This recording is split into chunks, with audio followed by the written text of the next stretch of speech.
आप देख रहे हैं श्री हरि कृपा आश्रम चैनल। संस्थापक स्वामी श्री हरि चैतन्य पुरी जी महाराज।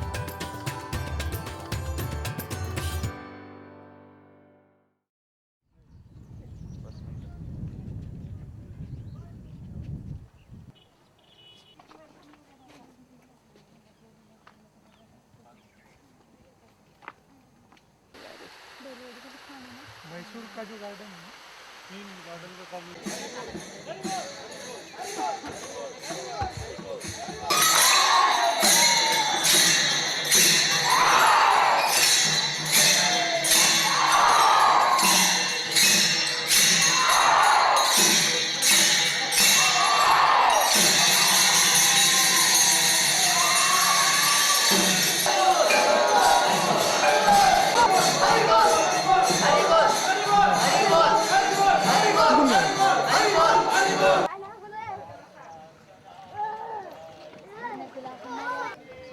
हरि बोल, हरि बोल, हरि बोल, हरि बोल।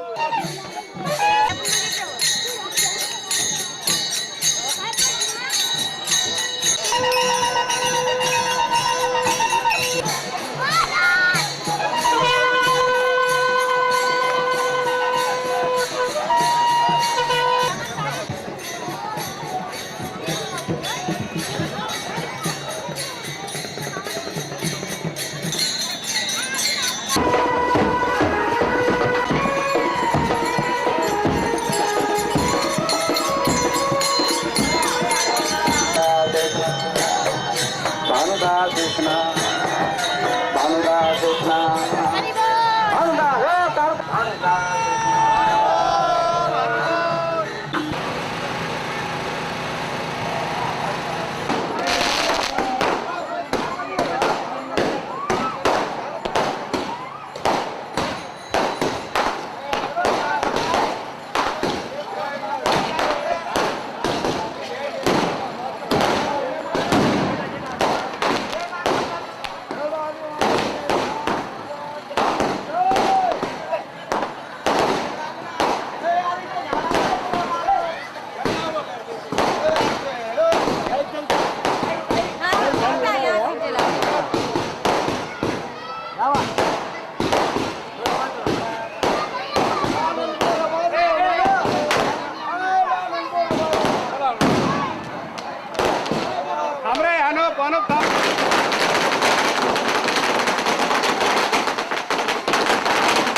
सर्वे भवन्तु सुखिनः, सर्वे सन्तु निरामयः, सर्वे भद्राणि पश्यन्तु,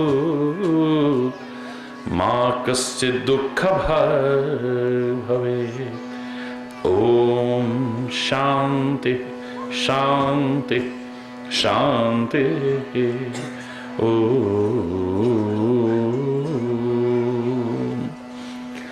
त्वमेव माताश्च पिता त्वमेव, त्वमेव बन्धुश्च सखा त्वमेव, त्वमेव विद्या द्रविणं त्वमेव, त्वमेव सर्वं मम देवदेव।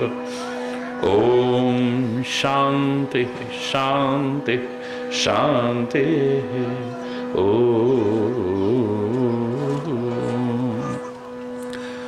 चैतन्य शाश्वतं शान्तं व्योमातीतं निरञ्जनं नादबिन्दुकलातीतं तस्मै श्री गुरुवे नमः। तस्मै श्री गुरुवे नमः। ओम शांति शांति शांति।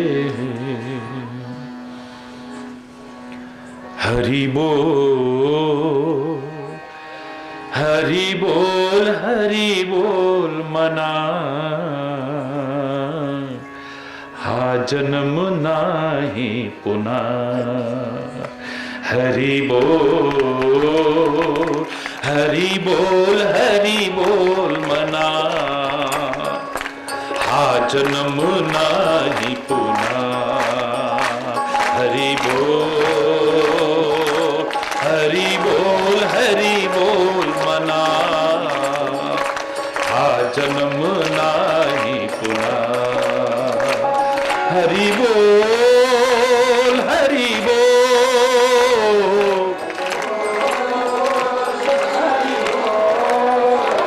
हरि बोल हरि बोल हरि बोल हरि बोल हरि बोल हरि बोल हरि बोल हरि बोल हरि बोल मना, आ जन्म नाही पुन्हा। हरि बोल हरि बोल मना, आ जन्म नाही पुन्हा।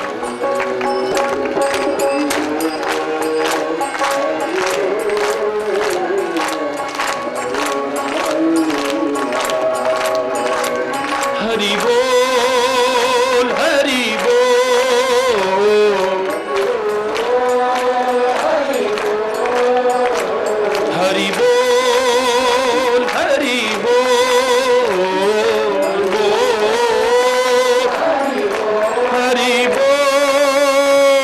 हरि बोल हरि बोल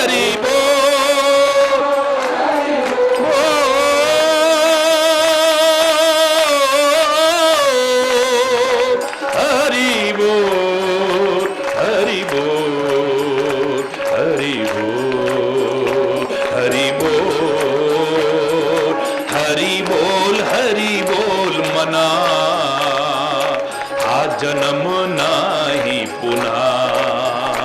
हरि बोल हरि बोल हरि बोल मना,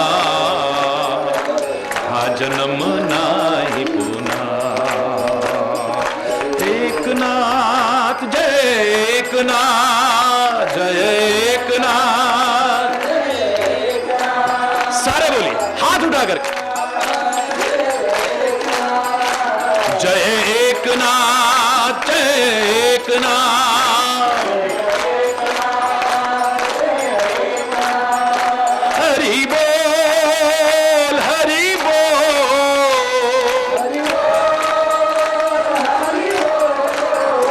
हरि बोल हरि बोल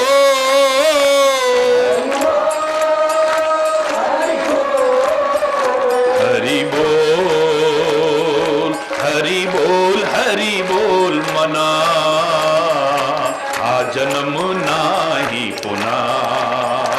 हरि बोल हरि बोल हरि बोल मना,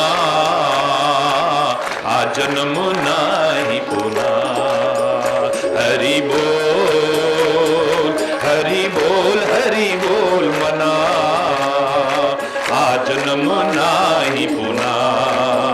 हरि बोल हरि बोल हरि बोल मना, आ जन्म नाही पुन्हा। हरि बोल हरि बोल हरि बोल मना, आ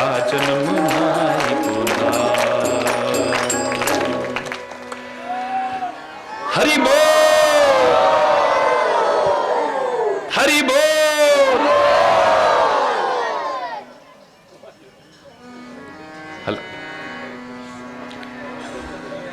सौभाग्यशाली हैं आप और हम सभी जो इस पवित्र श्री क्षेत्र में संत परंपरा के महान स्तंभ संत एकनाथ जी की इस कृपा भूमि में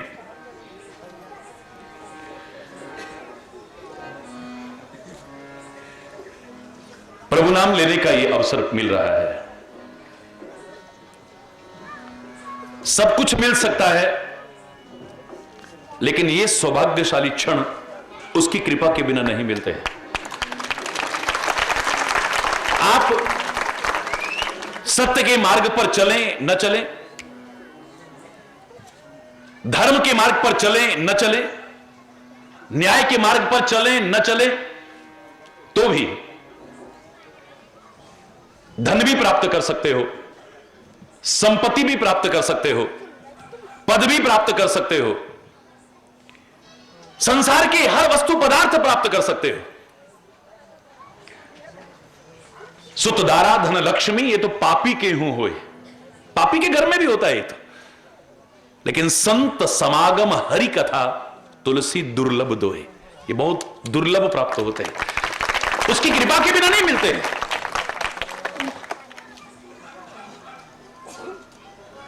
ये भूमि, महाराष्ट्र की ये दिव्य भूमि, हमारे देश की ये महान भूमि संतों की भूमि है, भक्तों की भूमि है,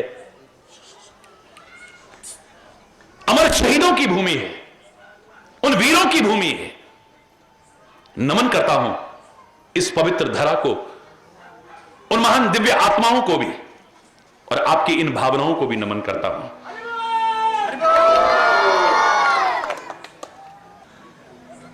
जीवन में अगर कोई परिवर्तन ला सका है, जो परिवर्तन होना चाहिए, जिसके अभाव में हमारा सब किया हुआ बेकार हो जाता है,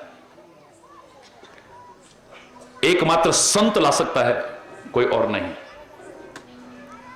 जीवन की दिशा और दशा दोनों बदलने में जो सामर्थ्य रखता है, उदास हो चुके जीवन में जो खुशियां भर देता है, उमंग भर देता है, जोश भर देता है, उत्साह भर देता है, जड़ हो चुके जीवों में जो चैतन्यता जागृत कर देता है, वो संत ही हो सकता है, कोई और नहीं हो सकता है। आप कितने सौभाग्यशाली हैं इस श्री क्षेत्र में, पवित्र क्षेत्र में, संतों की भूमि में जन्म लेने का, रहने का, और यदा कदा ये सत्संग का लाभ पाने का सौभाग्य मिला हुआ है। संतों का संग हो जाए, जैसे संग होना चाहिए, जीवन खुशियों से भर जाए, दिवाली आ जाए हमारे जीवन में। आप देख रहे थे बाहर दिवाली जैसा वातावरण हो रहा था। ये खाली बाहर दिवाली नहीं, दिवाली का पर्व खुशियों का पर्व है, उल्लास का पर्व है, उमंग का पर्व है, आनंद का पर्व है। अगर संतों की बताई राह पर हम चल जाएं, वर्ष में एक बार दिवाली नहीं, जीवन का हर क्षण दिवाली की खुशियों से भरपूर हो जाए। लेकिन दिवाली शब्द बता रहा है, दिवाली शब्द में 3 अक्षर है, दी वा ली।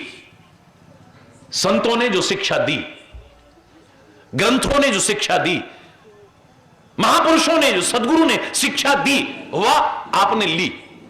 ये दी वा ली का क्रम अगर ठीक चलता रहा, जीवन का हर क्षण दिवाली की खुशियों से भरपूर हो जाएगा।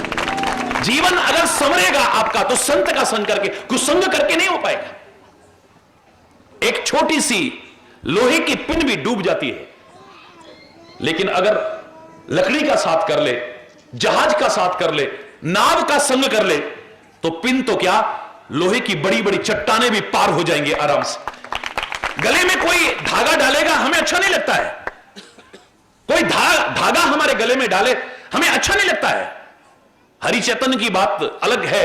आप प्यार से फूल तो क्या, कांटे भी दोगे तो उसे भी स्वीकार करे, एक अलग विषय हो सकता है। वरना मात्र धागा कोई गले में डाले अच्छा नहीं लगता है, लेकिन जब ये धागा फूलों का संग कर लेता है, गले की शोभा बन जाता है। संग का प्रभाव जीवन में आप सामने देख सकते हैं। तोता, मैना अगर एक संत के घर में रहते हैं, एक भक्त के घर में रहते हैं, राम राम रटते हैं, हरि हरि रटते हैं, कृष्ण कृष्ण रटते हैं, गोविंद गोविंद रटते हैं, मुकुंद मुकुंद रटते हैं, जो संत बोलता है, भक्त बोलता है,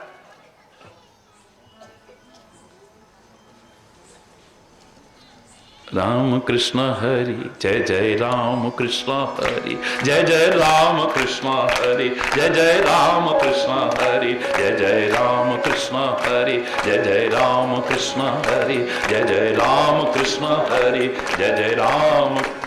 वो पक्षी भी बोलने लग जाएंगे, और दुष्ट के घर में रहेंगे तो गालियां सीख जाते हैं। एक दुष्ट व्यक्ति के घर में वही पक्षी गालियां सीख जाते हैं। जब एक पक्षी पर प्रभाव पड़ सकता है संग का, पशु पर प्रभाव पड़ सकता है संग का, तो मानव पर संग का प्रभाव न पड़े ऐसा हो ही नहीं सकता है। विचार करके देखिए, यह संग ही जीवन को तार भी सकता है और संग ही जीवन को डुबो भी सकता है। हम अग्नि को देव मानते हैं, इससे बड़ा उदाहरण दुनिया में नहीं मिलेगा। अग्नि को देवता मानते हैं, अग्नि की पूजा करते हैं, आहुतियां प्रदान करते हैं, लेकिन यह अग्निदेव जो पूजनीय है भारतीय संस्कृति में ही नहीं, अन्य संस्कृतियों में भी, इन अग्निदेव ने अगर यज्ञ वेदी का संग किया, इनका सम्मान कुछ और है। चूल्हे में संग करते हैं, इनका सम्मान कुछ और है। शमशान में मुर्दे का संग करते हैं, लोग आकर के नहाते हैं, स्नान करते हैं। यही अगर कूड़े का संग कर लेते हैं, लोग बच करके चलते हैं। यही अगर मिर्ची का संग कर लेंगे, लोग पास में नहीं आएंगे। और यही अगर लोहे का संग लोहार की भट्टी में अग्निदेव कर ले, लोहे को पिटते हुए नहीं देखा हमने, अग्नि को पिटते हुए देखा है। लोहार की भट्टी में से जब लोहे को निकालते हैं, गर्म हो चुके लोहे को कोई नहीं मारता है। जब लोहा ठंडा हो जाएगा, लाल नहीं रहेगा, कोई नहीं पिटाई करता है। जब तक उसमें अग्नि है तब तक उसकी पिटाई होती है, घर से पिटाई होती है, हथौड़े से पिटाई होती है। और इससे ज्यादा दुर्दशा कुसंग के कारण क्या होगी? यही अग्निदेव अगर बीड़ी और सिगरेट का संग कर ले, आखिरी कश लेने के बाद व्यक्ति फेंकता है, बीड़ी सिगरेट को नहीं, उसमें जो अग्नि रह गई है उसे जूते से रोंदने की कोशिश करता है, बुझाने की कोशिश करता है। जब इतने महान पूजनीय लोगों की बुरा संग करके यह दशा होती है, अगर तुम बुरा संग करोगे तुम्हारी क्या हालत होगी, सोच लीजिए। जीवन में जिसने भी कुछ पाया है, जिसने भी कुछ पाया है, अच्छे संग से पाया है। कभी कुसंग मत करना। हरि चैतन्य करो संगति सज्जन की मेरे भाई, कर संगति दुर्जन की बाबरे शुभ गति काहू ना पाई। कर संगति केले की स्वाति बन कपूर है जाती, सीप की कर संगति बन मोती अच्छी कीमत पाती। और वह यदि संगति कर ले सर्प की प्राण हर विष बन जाई। हरि चैतन्य करो संगति सज्जन की मेरे भाई। सज्जनों का संग करना, कभी दुर्जनों का संग मत करना। चाहे वाल्मीकि ने अपना जीवन का इतनी उच्चता के शिखर पर पहुंच करके वर्णन किया हो, तो यही कहा था, मेरे जीवन को बदलने वाला संत था। नारद ने अगर अपने जीवन का वर्णन किया है, अपनी जीवनी गाई है, तो यही कहा है, मेरे जीवन को इतनी महानता के शिखर तक पहुंचाने वाला कोई संत ही है। अगस्त्य ऋषि इतने महान शिखर पर पहुंचे, वो जब अपनी गाथा कहते हैं सत्संग के प्रभाव से ही आज मैं इस दशा तक पहुंचा हूं। जिसने भी कुछ पाया है, अच्छा संग करके पाया है। जिसने बुरा संग किया, उसके जीवन की क्या दुर्दशा होती है, इतिहास साक्षी है। उदाहरण ज्यादा नहीं सुना रहा हूं, एक छोटा सा उदाहरण। कैकेयी नरेश की पुत्री है, महान धर्मात्मा राजा कैकेयी नरेश की पुत्री है। कितना बड़ा सौभाग्य है इतने धर्मात्मा परिवार में पैदा होना, यह भी एक सौभाग्य है। और महाराजा दशरथ जैसे परम धार्मिक की पत्नी बनना कितना बड़ा सौभाग्य है। विष्णु के अवतारी भरत की मां बनने का सौभाग्य कैकेयी को मिला है। और परब्रह्म परमात्मा भगवान श्री राम की मां कहलाने का सौभाग्य मिला है कैकेयी को। कितने बड़े सौभाग्य मिले हैं। सौभाग्य ही सौभाग्य, सौभाग्य ही सौभाग्य। लेकिन मंथरा का संग कर लिया, कुसंग कर लिया है। एक दिन ऐसा आया, ना सौभाग्य रहा ना सुहाग रहा, दोनों खत्म हो गए। जब इतने महान सौभाग्य प्राप्त कैकेयी के ये दुर्दशा होती है, उसका सौभाग्य भी खत्म हो गया और सुहाग भी खत्म हो गया, सब कुछ लुटा बैठी है। हम अगर कुसंग करेंगे हमारी क्या दशा होगी, विचार कीजिए। इसलिए अच्छा संग करें, हम जीवन बदल जाए, बदल नहीं जाए समर जाएगा हमारा। और बुरा संग किया क्या हालत होगी। ये संत हमारे जीवन को एक दिशा देते हैं, और दिशा अगर हमारी ठीक हो जाती है तो दशा अपने आप ठीक हो जाती है। याद रखना, 5 चीजें हर कोई चाहता है, और नहीं चाहता है तो चाहने में कोई बुराई नहीं है। 5 चीज, वो 5 चीज कौन सी है? काम, क्रोध, लोभ, मोह। पहला, मति, सुमति चाहिए, क्योंकि कुमति के रहते ना तो हम भगवान के करीब आ सकते हैं। आप रोज बोलते हो तुम हो एक अगोचर सबके प्राणपति, किस विधि मिलहु दया में तुमको मैं कुमति। आरती में गाते हैं हम लोग। जब तक मेरी कुमति है, बुरी मति है, ए परमात्मा, हे सदगुरु, हे संत, हम तेरी तरफ नहीं आ सकते हैं, कुमार्ग की ओर जाएंगे। शराब के अड्डे पर मिल सकता है, जुए के अड्डे पर मिल सकता है, कुकर्म करता हुआ मिल सकता है, लेकिन ऐसा व्यक्ति जिसकी मति खराब है वो सत्संग में नहीं आ सकता है, भगवान के द्वार पर नहीं जा सकता है, महापुरुषों के द्वार पर नहीं जा सकता है। मति, ये मति ही हमारे जीवन को सुखी और समृद्ध कर सकती है, और ये अगर बुरी मति हो जाए तो हमारे जीवन को बर्बाद भी करा सकती है, सब कुछ बर्बाद हो जाए। एक मति अगर हमारी खराब हो गई तो सुमति कुमति सबके उड़ रही, नाथ पुराण निगम अस कहीं, जहां सुमति तहां संपत्ति नाना, और जहां कुमति तहां विपत्ति निधाना। है सबके अंदर में, सुमति भी है, कुमति भी है, अच्छी मति भी है, बुरी मति भी है, आपके अंदर सब कुछ है। लेकिन जब सत्संग करते हो, संत का संग करते हो, महापुरुषों का संग करते हो, आपकी अच्छी मति जागृत हो जाती है और बुरी मति नष्ट हो जाती है। यहीं से आपके जीवन की खुशहाली का क्रम प्रारंभ हो जाता है। महापुरुषों ने जब भी सामूहिक रूप से घोषणा की, आशीर्वाद दिया है, शुभ कामना की है, हार्दिक शुभेच्छा दी है, तो क्या किया है? आपके घर में पैसा हो जाए, आपका बंगला बन जाए, आपके पास गाड़ियां आ जाएं, आपकी औलाद हो जाए, आपके बच्चों की शादियां हो जाए, कोई सवाल ही नहीं है। कोई भी महापुरुष एक मंच पर बैठ करके जब लाखों लोगों के लिए शुभ कामना करता है तो क्या कहता है? ईश्वर अल्लाह तेरो नाम, सबको सन्मति दे भगवान। ईश्वर अल्लाह तेरो नाम, सबको सन्मति दे भगवान। रघुपति राघव राजा राम, पतित पावन सीताराम। सीताराम सीताराम, भज प्यारे तू सीताराम। रघुपति राघव राजा राम।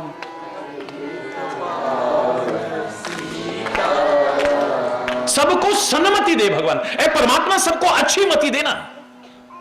आपके पास अगर धन भी आ गया है, कितना भी आ जाए, अगर आपकी मति खराब है तो बर्बाद कर दोगे। गंदे ऐब लग जाएंगे, बुरी आदतें लग जाएंगी, आपको अहंकार आ जाएगा, बर्बाद करके रख दोगे। धन भी बर्बाद कर दोगे, अपने आप को भी बर्बाद कर बैठोगे। सब कुछ भी मिल जाए, लेकिन आपकी मति अगर अच्छी नहीं है तो। लेकिन ये अच्छी मति कहां जागृत होगी? जब कोई सच्चा संत मिल जाता है, उसका संग मिल जाता है, सद्गुरु मिल जाता है, महापुरुष मिल जाता है, या हम अपनी आत्मा की आवाज सुनने लग जाते हैं और उस पर चलने लग जाते हैं, तब हमारी अच्छी मति जागृत हो जाती है। मति, कीर्ति, आपको यश चाहिए। कौन नहीं चाहता है मेरा सारी दुनिया में यश हो, मेरा सम्मान हो? कौन नहीं चाहता है? संत सम्मान देते हैं, सम्मान चाहते नहीं है, एक अपवाद है। लेकिन हर व्यक्ति अपना सम्मान चाहता है, और कोई बुराई नहीं है। लेकिन बुरे काम करके सम्मान मिलेगा या अच्छे काम करके सम्मान मिलेगा? बोलो।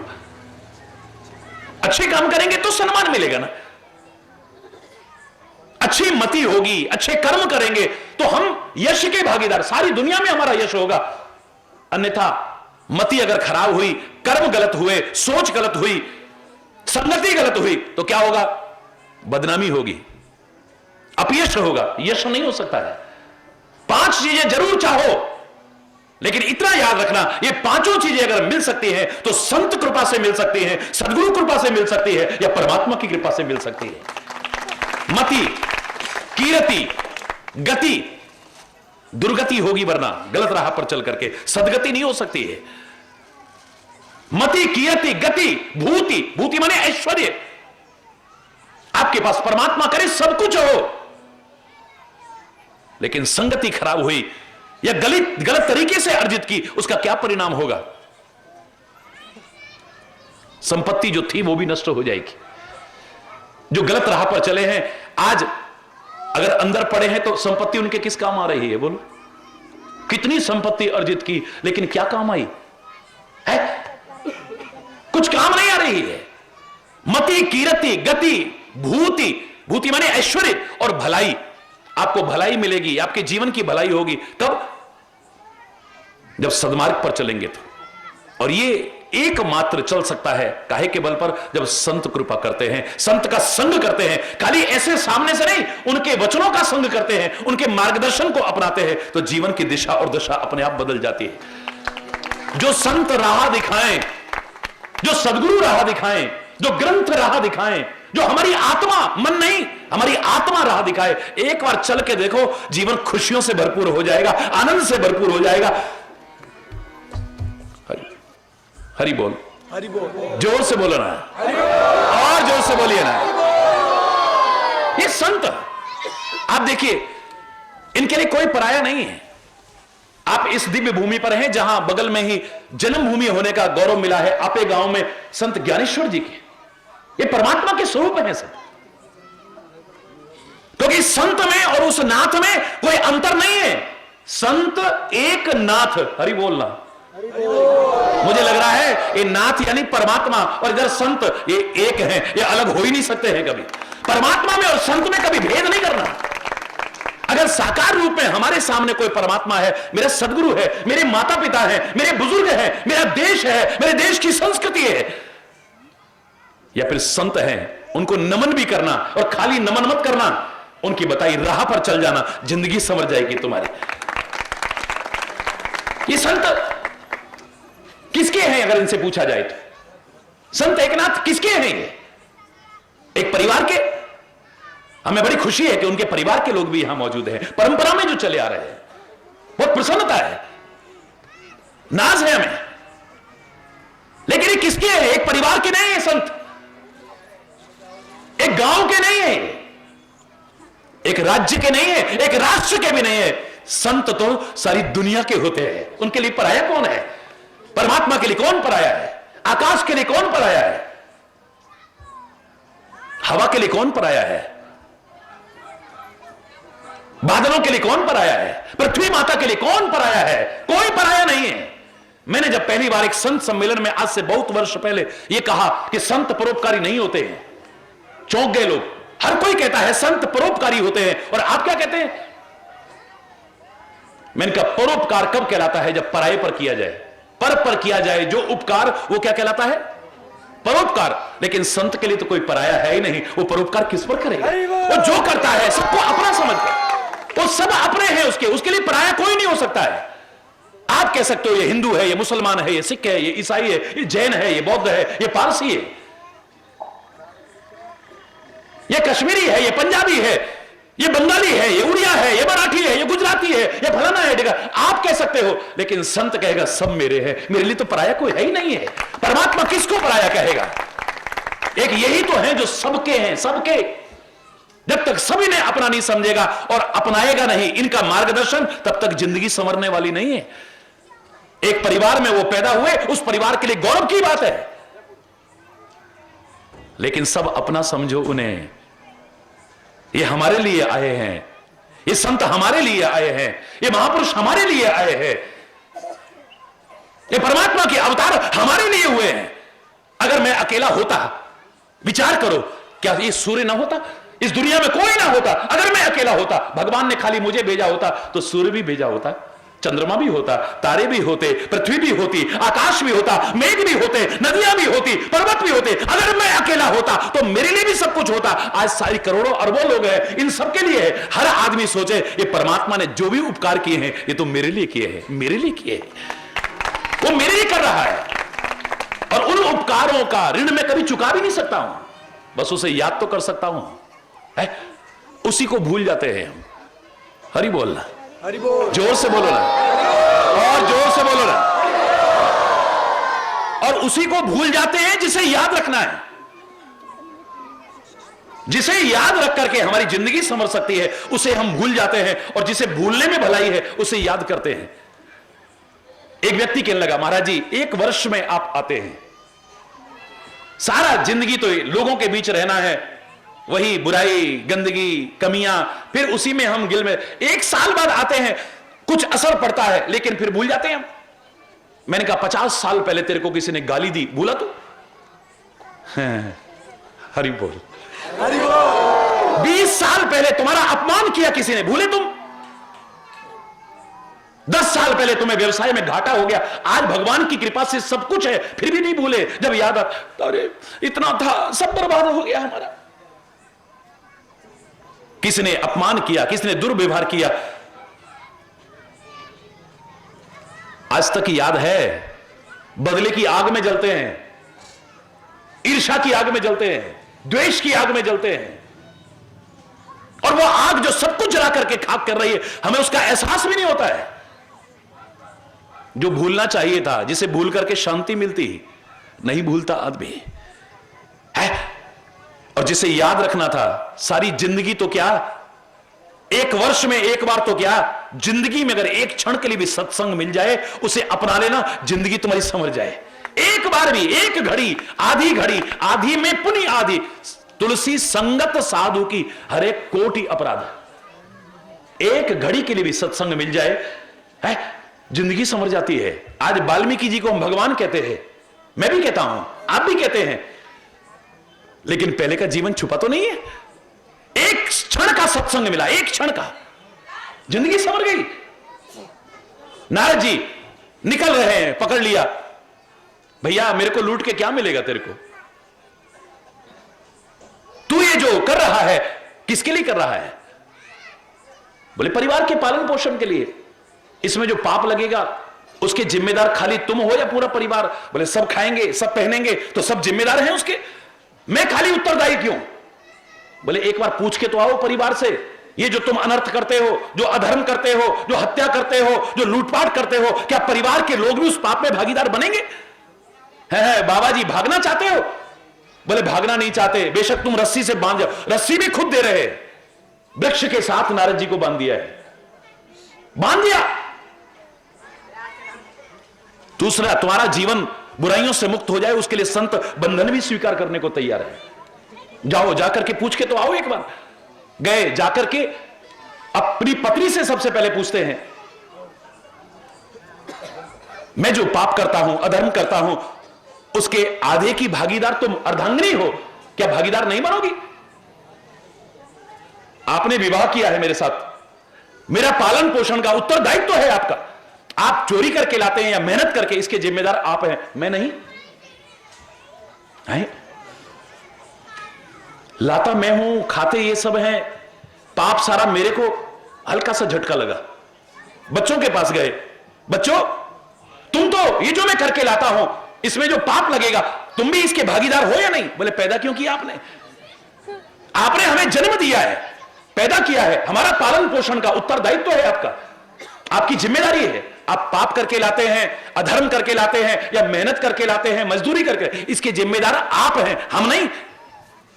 बुजुर्ग माता पिता के पास गया निराश होकर के, आखिर में आप तो जिम्मेदार होंगे ना? हरि बोल, हरि बोल। आप तो इसकी जिम्मेदार होंगे ना? बोले बेटा तुम्हें जन्म दिया, पाला पोसा, बड़ा किया, अब हम वृद्ध हो गए हैं, हमारी सेवा करना तुम्हारी जिम्मेदारी है, तुम्हारा कर्तव्य है। अब जो बुढ़ापे में तुम हमारी सेवा करते हो, तुम कैसे कर रहे हो इसके जिम्मेदार तुम हो, हम नहीं। जीवन बदल गया। पहले अरे पाप करूं मैं, अधर्म करूं मैं, खाए सब और पाप का भागीदार मात्र मैं और कोई भी नहीं, छोड़ करके चल दिए। आज हमें उन्हें भगवान कहने में कोई संकोच नहीं है, महान है वो।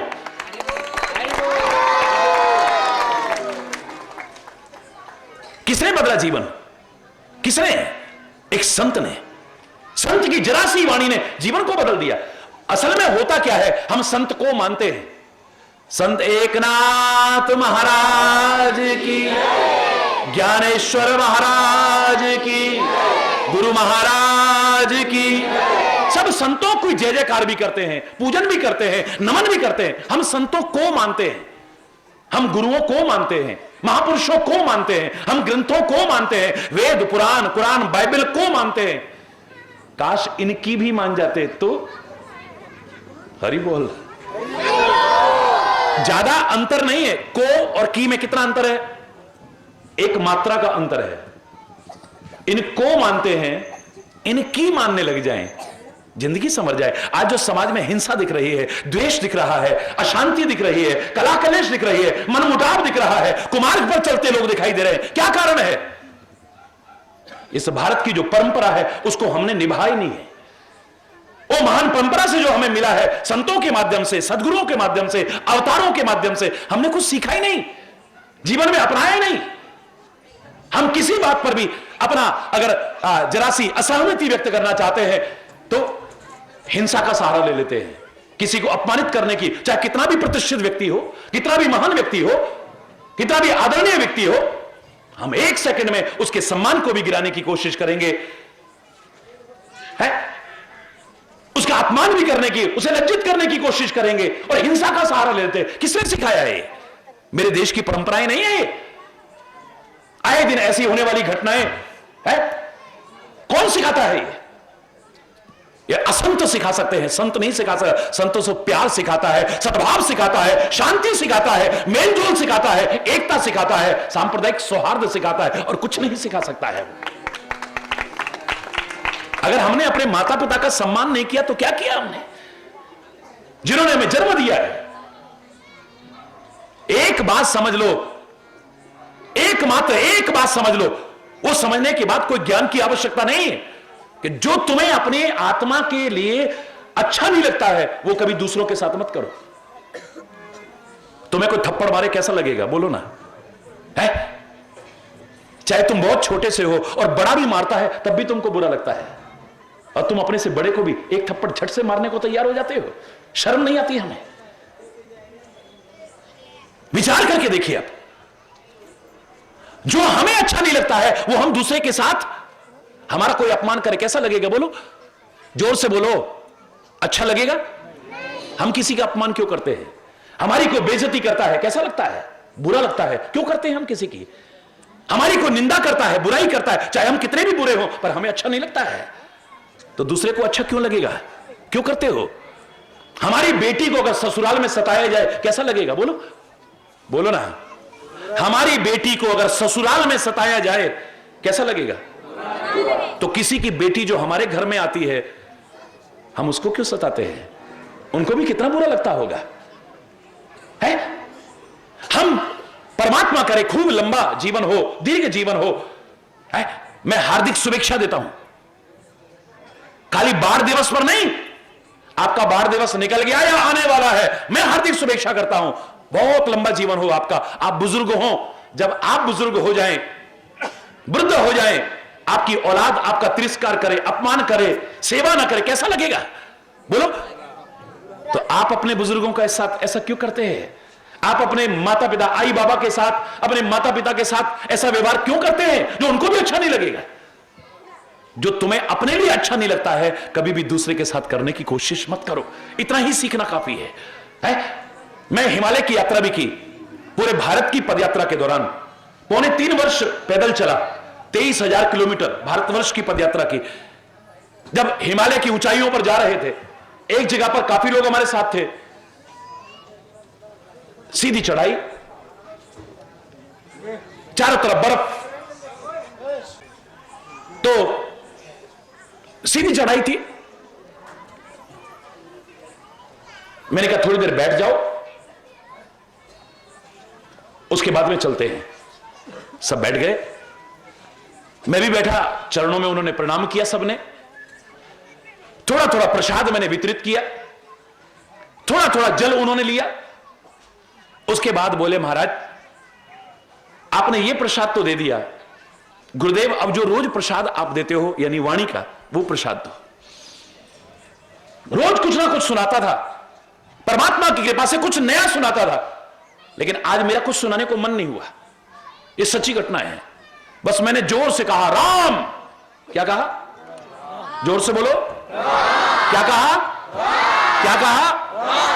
एक बार मैंने राम शब्द का उच्चारण किया, पहाड़ में आवाज इको होती है, गूंजती है, गूंज करके राम राम राम राम। महाराज जी को सिखाओ ना, महाराज जी को समझाइए ना। मैंने कुछ नहीं बोला और उससे जोर से बोला, तेरा भला हो। क्या कहा? क्या कहा? क्या कहा? एक बार मैंने कहा तेरा भला हो, 4 बार आवाज आई, तेरा भला हो, तेरा भला हो, तेरा भला हो, तेरा भला हो। महाराज जी को सिखाइए ना, क्या कर रहे हैं आप? मैंने कहा और क्या सिखाऊं? क्या सीखना चाहते हो आप? एक इंसान से नहीं, बर्फ और पत्थर की चट्टानों से भी मैंने कहा कि तेरा भला हो। वो 4 बार मुझसे कह रही हैं तेरा भला हो, तेरा भला हो, तेरा। अगर मैंने इन बर्फ और पत्थर की चट्टानों से भी कहा होता कि तेरा बुरा हो, ये कहती ना ना तेरा तो भला ही हो, ना ना तेरा तो भला ही हो, ना ना तेरा तो भला ही हो, कहती कभी? एक इंसान तो क्या, बर्फ और पत्थर की चट्टानों के प्रति भी मैं जो भाव रख रहा हूं 4 बार लौटा के मिल रहा है। फिर तुम इंसानों से कैसे कामना करते हो कि तुम तो गाली दोगे, दूसरा प्यार से बोलेगा, तुम शांति से बात करोगे और तुम दुर्व्यवहार करोगे, सामने वाला अच्छा व्यवहार करेगा। तुम अपमान करोगे किसी का, तुम्हारा सम्मान होगा। तुम किसी का निरादर करोगे, तुम्हारा आदर होगा। तुम किसी की बुराई करोगे, तुम्हारी अच्छाई होगी। तुम मां बाप का सम्मान नहीं करोगे, तुम्हारी बुढ़ापे में सेवा होगी। धोखे में हो, बिल्कुल नहीं होने वाला है। जो तुम्हें अपने लिए अच्छा लगता वो दूसरों के साथ कभी मत करो। प्यार से रहो, सद्भाव से रहो, मेलजोल से रहो, सुलूक से रहो, शांति से रहो। बहुत आवश्यकता है। भारत की संस्कृति और परंपरा ने हमें यही सिखाया है। इतना महान चिंतन, इतना महान धरोहर जो हमारे पास है, शायद किसी और के पास नहीं है। मैं जब यूनिवर्सल पीस कॉन्फ्रेंस में बोलने गया, पूरे भारत की तरफ से बोलने गया, पहली बार मुझे पता लगा कि इतने धर्म भी हैं। धर्म तो एक ही है जो मानवता सिखाता है, प्यार सिखाता है, सद्भाव सिखाता है, सांप्रदायिक सौहार्द सिखाता है। मत अलग हो सकते हैं, पंथ अलग हो सकते हैं, संप्रदाय अलग हो सकते हैं, धर्म अलग अलग नहीं। परमात्मा के नाम अलग हो सकते हैं, परमात्मा की पूजा पद्धतियां अलग अलग हो सकती हैं, लेकिन परमात्मा भी अलग अलग नहीं, एक ही है। एक नाथ है। हरि बोल, हरि बोल। उसे, उसकी शरण जिसने ली है, उस एक नाथ की जिसने शरण ली है, वही सनाथ है, वरना सब अनाथ है। हरि बोलना, हरि बोल। जोर से बोल रहा है। तो नाम लिखा हुआ है यूनिवर्सल पीस कॉन्फ्रेंस, लेकिन यूनिवर्स की चर्चा किसी ने की नहीं। जब भारत का नंबर आया, मुझे बोलने का मौका मिला, मैंने इतना ही कहा कि भारत के चिंतन से आगे अगर कोई सुनाता है, हरि चेतन उसके चरणों का गुलाम हो जाएगा। क्या? मैंने कहा नाम यूनिवर्सल पीस कॉन्फ्रेंस, ब्रह्मांड के लिए आप कर रहे हैं, लेकिन अभी तक जितने भी लोग बोले हैं, विश्व से आगे नहीं बढ़ पाए। विश्व में शांति हो, विश्व में शांति हो।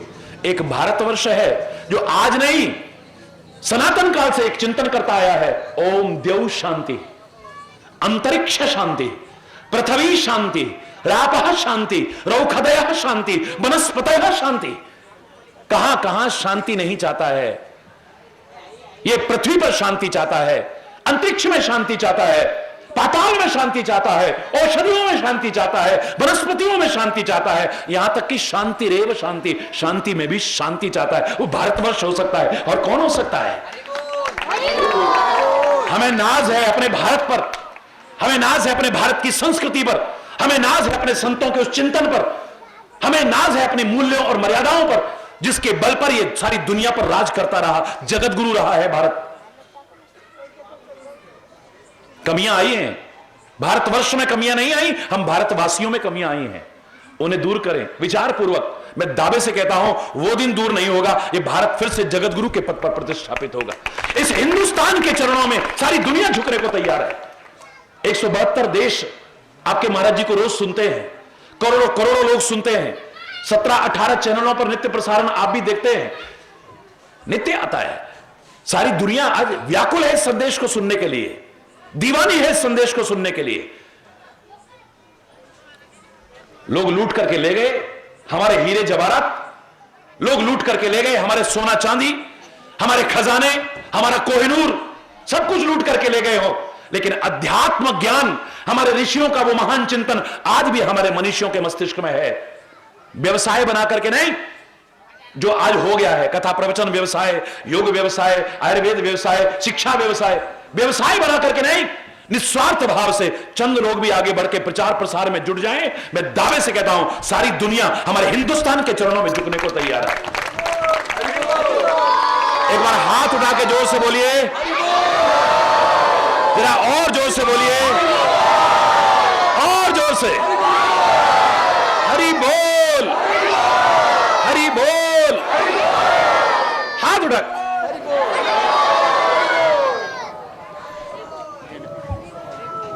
हम लौटे अपने भारत की ओर, अपने भारतीय संस्कृति की ओर, पाश्चात्य सभ्यता का अंधानुकरण त्यागें, इसके महत्व को समझें और अपनाएं इसे।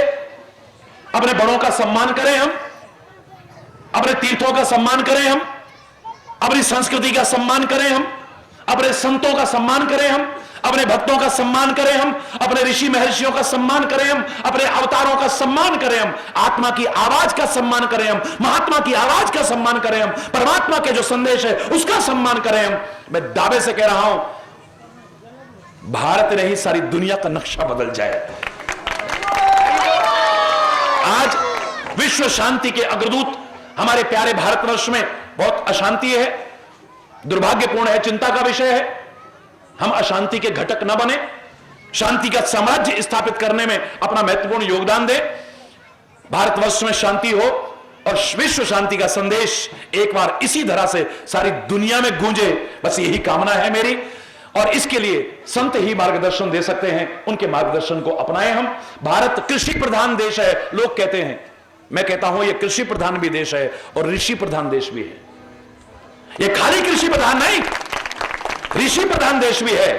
लोग कहते हैं हम बंदरों की औलाद है, हमारे पूर्वज बंदर थे, होंगे जिनके होंगे, हमारे पूर्वज तो राम है, हमारे पूर्वज तो कृष्ण है, हमारे पूर्वज तो शंकर है, हमारे पूर्वज दुर्गा है, हमारे पूर्वज ये महापुरुष हैं, हमारे पूर्वज जो संत ऋषि महर्षि हैं, हम उनकी औलादे हैं। और उनकी औलादे हैं तो ऐसा बन करके दिखाएं जो दिव्यता उन्होंने जीवन में भरने की कोशिश की है।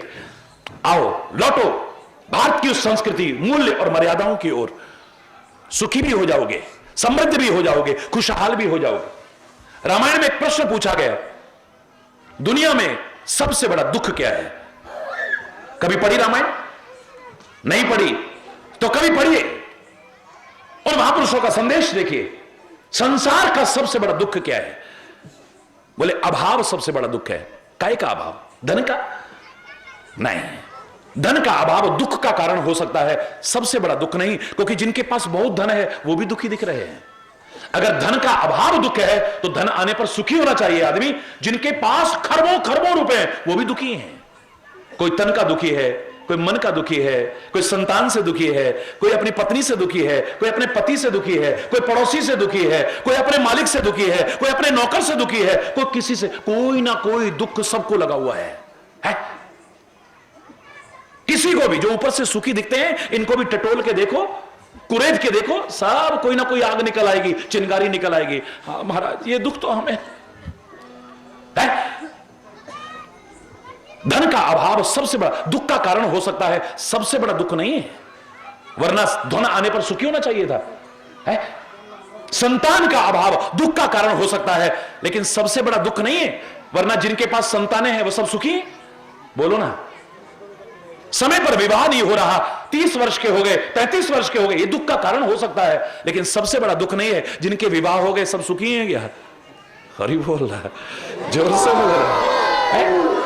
हमारा रोजगार न लगना, हमारा व्यवसाय न चलना दुख का कारण हो सकता है, लेकिन सबसे बड़ा दुख नहीं है जिनके बहुत अच्छे व्यवसाय चल रहे हैं, जिनकी बड़ी अच्छी नौकरी लगी है, वो सब सुखी हैं क्या? ये सारे दुख के कारण हो सकते हैं, लेकिन सबसे बड़ा दुख नहीं है। काय का अभाव दुख का कारण है। गहराई से जब विचार करेंगे तो ज्ञान का अभाव दुख का कारण है, विवेक का अभाव दुख का कारण है, विचार का अभाव दुख का कारण है, अच्छी संगति का अभाव दुख का कारण है, वरना और कोई दुख का कारण नहीं हो सकता। यही सारी जड़ निकलेगी आपको। और हमारा विवेक जागृत कहां होगा, हमें अच्छे विचार कहां मिलेंगे, हमें ज्ञान कहां से मिलेगा?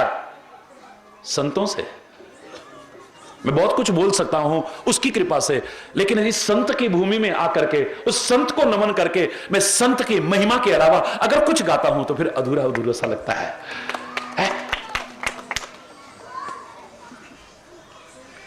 वो कहां से मिलेगा?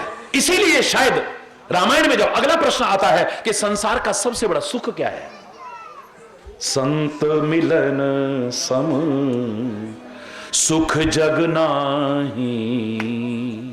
बोलो, संत मिलन सम सुख जग नाही। जब संत मिलता है तो समझ लेना कि सबसे बड़ा सुख मिल गया है तुम्हें, क्योंकि जब संत मिलता है तो संत से ज्ञान मिलता है हमें, संत से विचार मिलता है हमें, संत से विवेक जाए। बिन सत्संग विवेक न होई और राम कृपा बिन सुलभ न सोई। परमात्मा की जब कृपा होती है तभी हमारा ये अच्छे संत मिलते हैं, सदगुरु मिलते हैं, महापुरुष मिलते हैं, और उनकी कृपा से हमें ज्ञान मिलता है, विचार मिलता है, अच्छा चिंतन मिलता है, और हमारा विवेक जागृत होता है।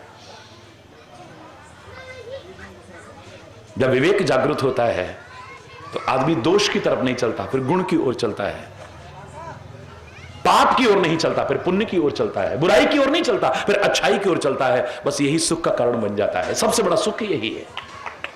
एक तरफ संत है, एक तरफ असंत है। हमारे महापुरुषों ने कहा दोनों दुखी करते हैं, दोनों, संत भी दुखी करते हैं और असंत भी दुखी करते हैं। बोले क्या कह रहे हैं आप? आप तो कहते थे संत का मिलना सबसे बड़ा सुख है, और अब कह रहे हो कि संत भी दुखी करते हैं, असंत भी दुखी करते हैं।